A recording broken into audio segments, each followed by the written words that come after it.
நியாயாதிபதியாகிய தேவனுக்கே துதியும் கனமும் உண்டாகட்டும்.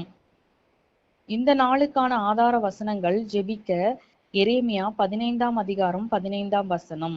தேவரீர் என்னை நினைத்து என்னை விசாரித்து என்னை துன்பப்படுத்துகிறவர்களுக்கு எனது நிமித்தம் நீதியை சரிக்கட்டும். துதிக்க சங்கீதம் 71:24ஆம் வசனம்.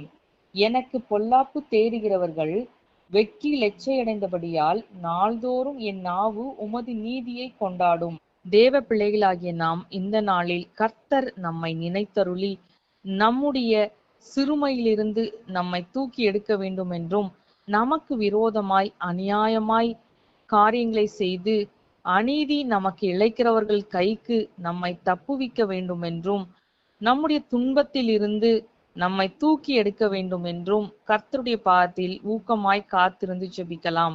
கர்த்தர் நமக்கான நீதியை சரி கட்ட வேண்டும் என்றும் போராடி இந்த நாளில் நாம் ஜெபிக்கலாம்.